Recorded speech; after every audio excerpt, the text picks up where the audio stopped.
right, this is great. Tommy Smothers joins us. Good morning, Tom. Good morning, Mike. How you doing? How are you this morning? I'm fine. Say hello to my partner, Steve Touhy. Hi, Steve. Good morning, Tom. You know, for a comedic duo like Steve and myself, it is a great honor to have Tom Smothers on the program with us this morning. Well, you know what? I talked to Wendy at your office. You guys should try to be busier.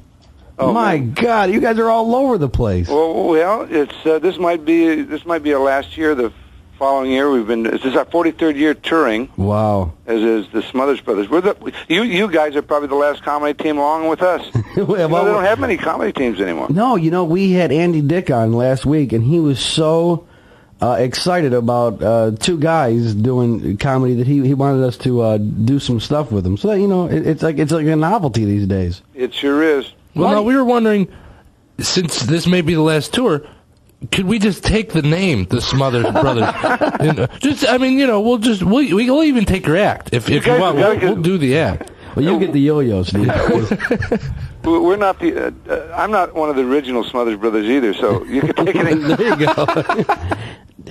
Was it a conscious effort, or did it seem real natural for you guys to kind of move from the somewhat safe folk, comedy into anti-war protesting? You're talking about issues that maybe made people squirm a little bit. Mm-hmm. Well, the whole country at that time became conscious that maybe that was an inappropriate war.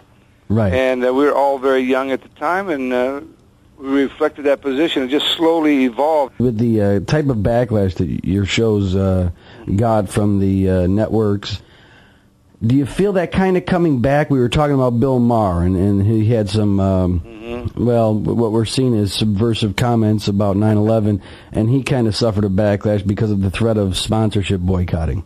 Well, there's today is even more so than it was back then now. Right. We're afraid to criticize and to question, and there's one thing that all people should do is question authority and check this stuff out. Right. If you're contrary, if you're contrarian and have a different point of view, which is they take away the podium. Mm-hmm. And there's the Mike, Michael Moore, who wrote those books and stuff. His book called Stupid White Men. Right. Number 28 weeks on the bestseller list. He can't get an interview. Right. No one wants to talk about it. No one wants to talk about things they want to hear, and the control of the media is so incredible. And it's in the old days it was a soapbox, Right. And then it became the newspaper. It would be controlled. And it's the radio. There's television. Well, newspapers now there's more interesting opinions on what's going on now than there is on television. Yeah, it's strange about whatever medium you're in. You could probably get away with more depending on where you're at. People are able to read words and still differ or feel like they're not being told something. But if you see it on television or hear it on the radio, people are they think that they have to control how many people hear what they disagree with. Yeah, we're talking about the change in the First Amendment from a freedom of speech to freedom of hearing. Right. They just changed it. There's a lot being said, but we're not getting to hear it. Mm-hmm. Yeah, amen. Now you were so you guys changed in the late '60s. It was who you were, and you reflected those changes in your work. And a lot of guys started doing the same thing. You had George Carlin kind of leave the wacky shtick, and now what do you think about where George has ended up as the angry old man? Yeah, I think it's so neat that that at his 65 years old, he's still questioning, still angry. He doesn't have a lot of respect for the human species. He thinks it's a pretty bad group. And he's funny about it. It makes you think. So we're not.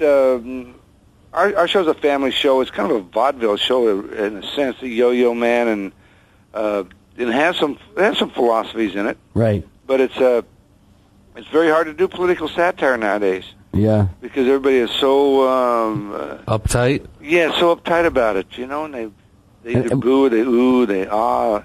It's kind of strange right now. Yeah. Well, that's kind of how it's packaged. If you do it in a cartoon like The Simpsons or South Park, no one really takes it serious enough to complain. Well, as things have become more politically correct, which wasn't even a term when you guys started, we were talking about this the other day. Things like All in the Family, and the Jeffersons, and shows like that couldn't even make it on television now. Mm-hmm. But years ago, were big hits. Mm-hmm. There's something. I don't know where all this stuff comes from. You know, everybody's so thin-skinned now, mm-hmm. and well, you just got to be much more clever. Mm-hmm. In your satire. To slip it by them. You know, I have all your albums. You do? Because I've always loved what you did. Yeah? I always loved what you did. And your brother was able to be a funny straight man, which was probably pretty rewarding for him. Well, a straight man, in the early days of comedy in America, the straight man was paid more than the comedic. It was considered the skilled position. And until the 40s, the comedy teams, the straight man was considered the most important.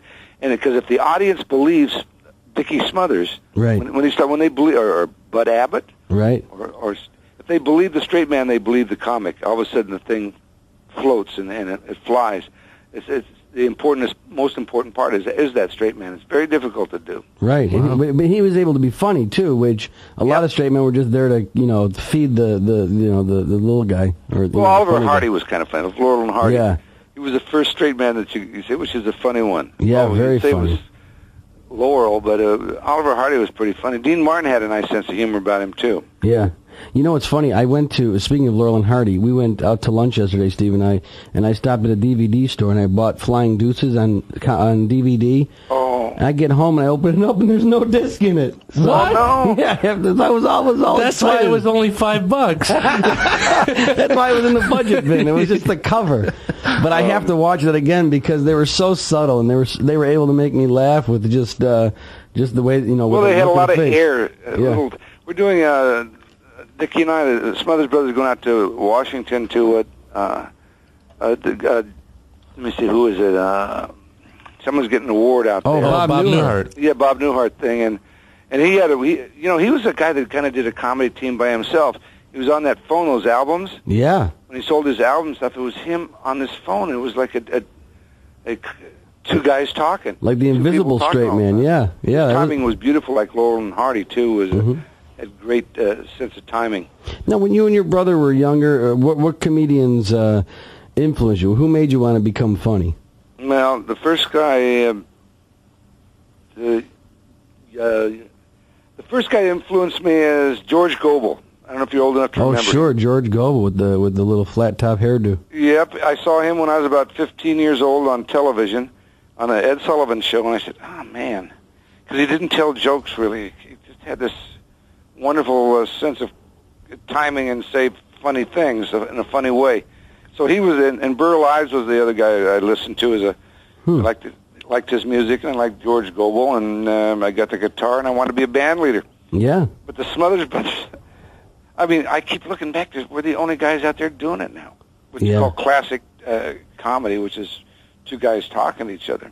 Well, and that's what we had talked about.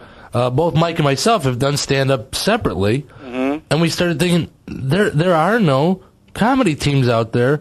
We enjoy being on stage more together than we do separately. Yeah. So let's do this and see where it takes us. Yeah, it's nice to be able to mix sketches with improvisation or something that comes up in the moment. Do you find a lot of that? I mean, I'm wondering if the Smothers Brothers rehearse a lot, or if there's a lot of spontaneity on stage. Well, we came from total improvisation.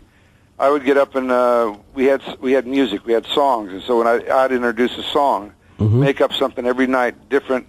And then Dickie would say, occasionally say, "No, that's wrong." And then he said, "No, that's wrong. That's stupid. You're stupid. That's the dumbest thing." Oh yeah, well, and then we'd make up stuff and then try to memorize it after it happened. So everything that we do on stage, even today, came from an improv position. Right, and then of course you were innovators in the whole song parody thing, taking standards and twisting them and turning them. Well, music is a great pacer for when you do over an hour on stage. A bit. People after the Smothers Brothers show's over, people come and say, "God, we liked your show, but why don't you finish a song?" Just finish a song, for crying out loud.